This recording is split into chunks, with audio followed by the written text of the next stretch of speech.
So now that we live in a world where there's social media, we have the traditional media and we have social media, how can you kind of figure out who would be that, because it's earned media, so who would be that right person? Because there's so much to choose from these days that it can get a bit overwhelming. No, that's very true. And so, like in my role, what you do is that you really try to follow some reporters, see what they're covering. Or, we have some of the tools that you can use that if you need to create a media list, for instance, there's a database that, I can access to see who's talking about XYZ, who's been covering this story. And I can create a list of reporters and start, developing those relationships and talking with them that, I have a client that's doing this. I know you've been covering this issue. I just wanted to keep you, looped in that this is happening. Maybe we can set up an interview. If you're doing something even going forward, maybe you can use them as a subject matter expert because they've been in this arena doing whatever it is that they're doing, for a while, and they can be a good source for you. So yeah, it's just, using all the tricks of the trade and, just the relationships as well. It helps. Yes, It I'm hearing a definitely lot helps. from you about relationships. So relationships really matter in the public relations world, right? Yes, most Mhm. definitely. And even with that, I'll just, on sort of the PR side, when you're working with reporters, you want to have that credibility. So if you're pitching them on a story, you want to make sure that you're giving them everything that they need. Reporters are busy. So I know a lot of what I do, I try to do a lot of the hand holding. I try to line things up for them, just where they don't have to go trying to research what this is. I provide all the information.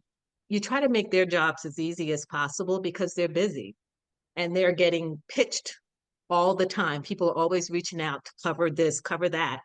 So if you want them to consider your client to help tell your story, then you really need to try to make it as easy and really look at, again, what are the newsworthy nuggets that they could be interested in? And then just really trying to make sure that you get them that information, connect them with that client. Now, I've heard some reporters complain where, someone will say this event is happening on Saturday. Mhm. Then the reporter reaches out that Saturday morning because now they want to cover the event.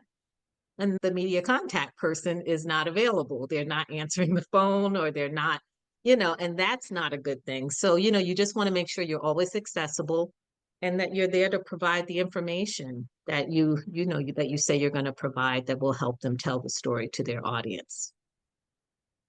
So you're kind of in between because I'm listening to you say that, Mm-hmm. so you need to see what's trending. You need to create relationships with the reporter, the media person. Mm-hmm. You also have to help out the person who wants that story or event publicized and make it as Right. easy as possible for them to give you that information so that you in turn can give it to the media or the reporter.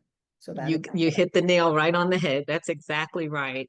And yeah, so we are, as the PR professional, you are in the middle, so to speak. You're working with the client, you're working with the media, and you're trying to have it be a win-win. The media gets a good story, your client gets the visibility and the exposure, right? So that's definitely something that you want to accomplish. And then what's helpful for the client as well, people are busy, right? You're running a business, you're trying to manage maybe the day-to-day operations.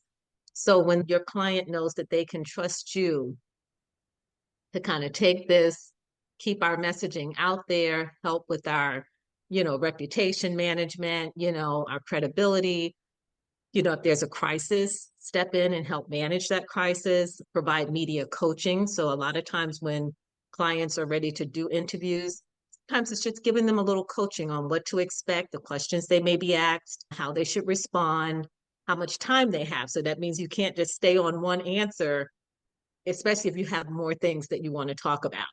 So, just giving them coaching, your backdrop, everything. So, yeah, it's just helping people to just not have to worry about certain things because they know you've got it. if you just enjoyed that video, check out the longer version right here.